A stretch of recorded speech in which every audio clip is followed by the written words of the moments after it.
Eu não lembro exatamente qual foi a primeira vez que eu me senti e me vi dentro de um tubo, até porque muita coisa pode ser considerado um tubo. A questão é que depois de muitos anos treinando, focando minhas energias, os meus locais onde eu moro, onde eu escolho fazer minha sessão, as pranchas, meus treinos, depois de ter passado anos focado especificamente nisso, eu comecei a ganhar mais consciência dessa manobra, né, do que é estar dentro do tubo, do que é passear, sair de um tubo. O fato é que depois de todos esses anos eu comecei a me conectar mais, ganhar mais consciência e ter mais sucesso na hora de pegar os tubos. E quanto mais consciente a gente vai ficando, quanto menos na sorte for, né, e mais na consciência, mais amarradão a gente vai ficando e mais exigente a gente começa a ficar também. Essa aqui é a real.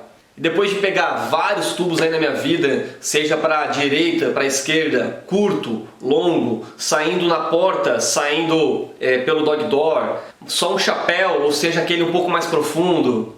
Tem alguns desses que marcaram a minha cabeça, né, marcaram na minha memória aí de uma forma muito especial. Eu vou contar aqui aquele que o mais emblemático e o mais marcante, sem dúvida nenhuma, sem sombra de dúvidas, foi em Desert Point, na ilha de Lombok, na Indonésia. Esse foi aquele tubo que marcou para mim até hoje, onde eu pude aplicar tudo que eu tinha de mais técnico, de todos os anos treinando, tudo que eu tinha de técnica eu pude aplicar. Eu pude me conectar de uma forma incrível com as ondas e eu fiz um tubo, uma leitura numa onda, numa saideira incrível que até hoje marca a minha memória e eu vou compartilhar com vocês um pouco dessa história.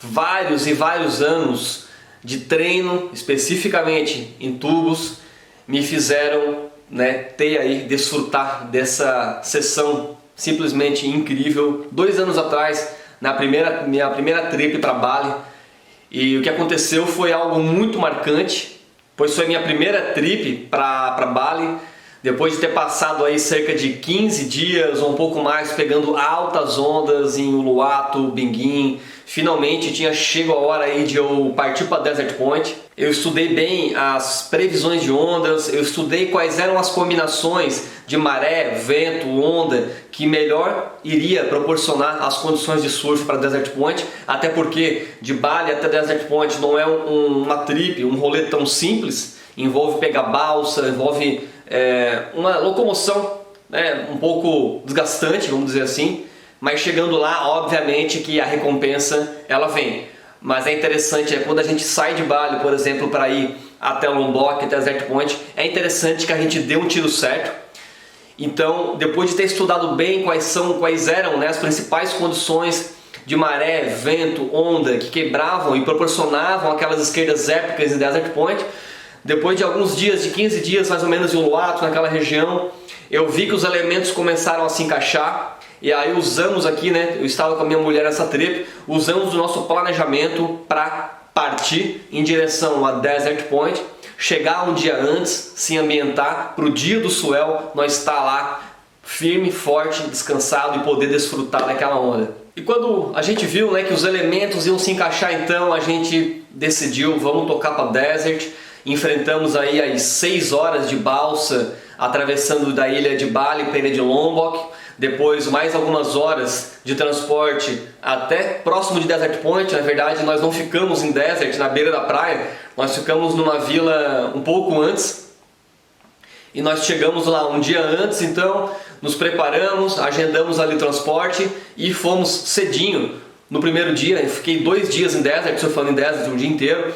No primeiro dia então, tocamos para Desert. Foi um dia, vamos dizer assim, que tinha altas ondas, mas foi um dia mais de adaptação. Simplesmente é um tipo de onda, uma das melhores ondas do mundo, não há dúvidas. E o nosso modelo de surf, a gente aprendendo a surfar aqui no Brasil, em beach breaks, certamente não se encaixa bem com um tipo de onda de linha longa. Então o primeiro dia foi basicamente um dia de adaptação, onde tirei tubos, obviamente. Mas lembra quando a gente fala daquele grau de exigência que a gente começa a ter de si mesmo? Então fiz a cabeça, saí amarradão da água, peguei altas ondas, mas ainda não tinha sido aquele tubo que a gente vê nas sessões de filme, aquele que a gente sonha. E aí, no segundo dia, eu acabei chegando mais concentrado, mais focado e comecei a aplicar tudo que eu tinha errado no dia anterior, comecei a aplicar nesse segundo dia. Nesse segundo dia a mágica aconteceu.